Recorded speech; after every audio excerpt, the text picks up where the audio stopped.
Hello everyone, I'm Yazan Ibrahim, or as some of you might know me, yazan.abogosh. Today we're going to dive into a fascinating and essential topic from Chapter 4.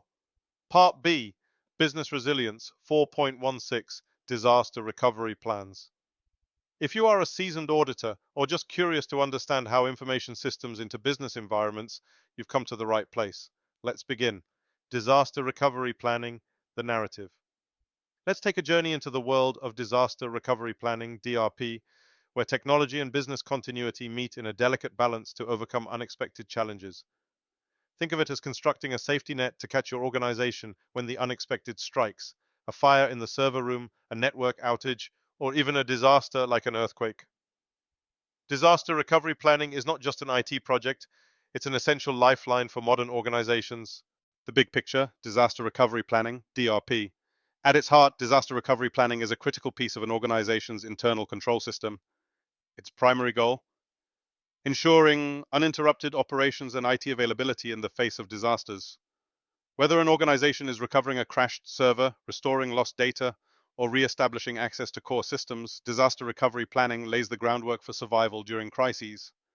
But why is this planning so important? Consider this. In today's businesses, IT systems aren't just support tools. They're the engines that drive core operations. A disruption can bring entire organizations to a standstill, threatening their ability to deliver services, comply with regulations, or maintain reputation. That's why planning for disasters has become a vital aspect of both risk management and business continuity. To build such resilience, businesses rely on two essential components derived from a business impact analysis, BIA. Recovery point objectives, RPO, ensuring minimal data loss during disruptions. Recovery time objectives, RTO, minimizing downtime after an interruption. These safeguards go beyond mere IT systems. They address the lifeblood of the organization, its ability to process and handle critical business data. With that perspective in mind, DRP becomes a continuous process of revisiting plans, adapting to changes in infrastructure, and improving the maturity of processes and procedures. Now let's break this down further. The foundations of RPO and RTO. Imagine you're saving a digital photo album on your computer. The recovery point objective, RPO, asks, if you lose your system data, how much of that photo album are you okay with losing? This is about defining the acceptable limit for data loss in time. If your RPO is 4 hours, for example, a disaster recovery strategy must ensure backups happen frequently enough, for example, every 4 hours, so that you lose as little data as possible when systems are restored. On the other hand, recovery time objective, RTO, asks, how quickly do I need to access my photo album after the disaster? This parameter defines how long an organization can tolerate the downtime before resuming operations. Both RPO and RTO are tightly woven into the cost of the recovery strategies. A shorter RPO or RTO results in higher costs, but they can be lifesavers for mission-critical business processes. For example, if an RPO is minutes, you'll likely need real-time backup solutions like data mirroring or synchronous replication.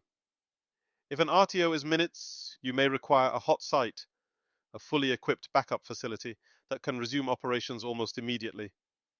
In short, lower tolerances for downtime and data loss often translate into more advanced and costlier technologies like clustering, duplicate data centers, or rapid replication systems. Beyond RPO and RTO, other recovery parameters. While RPO and RTO tend to steal the limelight, other parameters are just as critical in recovery planning.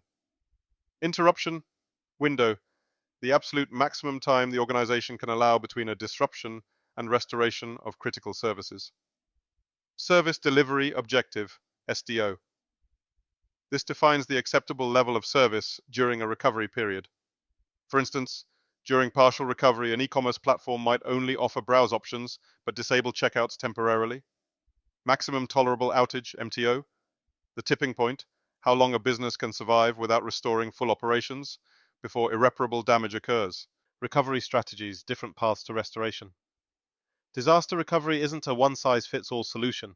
The strategy chosen to restore systems depends on factors such as criticality, cost, and available time.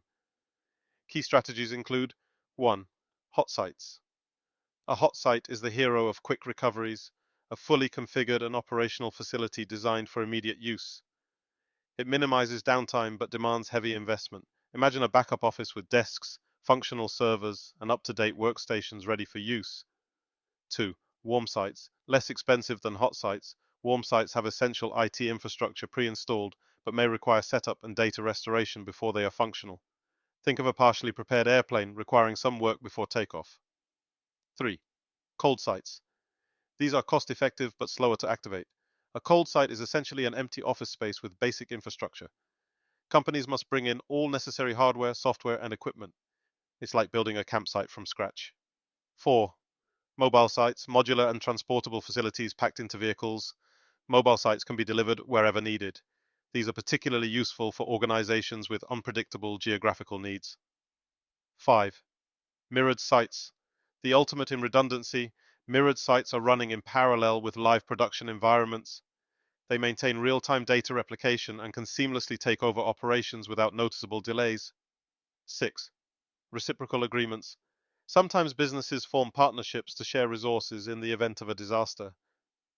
However, these agreements come with compatibility challenges and are often less reliable. When evaluating these strategies, companies must assess their budgets alongside business impact analysis (BIA) results.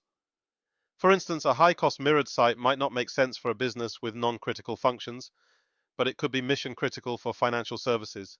Testing disaster recovery plans, a trust but verify approach. Having a plan is one thing, knowing it works is another. The most carefully crafted DRP can still fall short if it isn't thoroughly tested. Testing is a structured process that ensures readiness and spots gaps before a real disaster strikes. Common testing methodologies include checklist reviews. Team members review plans to ensure they're up to date. Structured walkthroughs, a step-by-step review of recovery procedures on paper without activating them.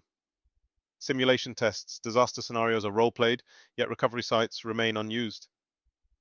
Parallel testing, the recovery site is made operational, but primary operations continue at the main site. Full interruption testing, the riskiest approach where primary operations are shut down and everything shifts to a recovery site. Regardless of the method chosen, organizations should focus on metrics like recovery time, data accuracy, and employee training to evaluate each test. Success lies not just in well-executed tests, but also in how well lessons learned are applied to refine the plans. Mobilizing disaster recovery teams. When a disaster strikes, success hinges on the readiness of disaster recovery teams. These specialized groups operate like a well-oiled machine tackling specific recovery tasks. Key teams include emergency action teams, first responders responsible for evacuating personnel and securing life safety. Information security teams, guardians of data integrity and system security during recovery. Damage assessment teams, experts trained to evaluate the scope of damage and predict downtime. Emergency management teams, coordinators who oversee the recovery effort, handle budget approvals, liaise with media, and steer legal compliance. Each team has a precise role and operates within a matrix of defined responsibilities geared towards swift recovery. Invoking the plan when disaster happens. The moment disaster strikes, the focus shifts from planning to action. Trained personnel immediately assess the situation, follow predefined escalation protocols, and decide which parts of the DRP to invoke. Every step, from mobilizing teams to realigning network traffic or restoring applications, is methodically executed. Flexibility remains key, as no preset plans can foresee every nuance of a disaster scenario. Once operations are back online, it's critical to document challenges faced during recovery. These lessons inform updates to the DRP, ensuring the organization grows more resilient with every incident. Conclusion. At its core, disaster recovery planning isn't just about IT. It's about ensuring an organization's ability to adapt, survive, and thrive against unpredictability. It represents a commitment to business continuity, to safeguarding data, and ultimately, to serving customers even in the face of adversity.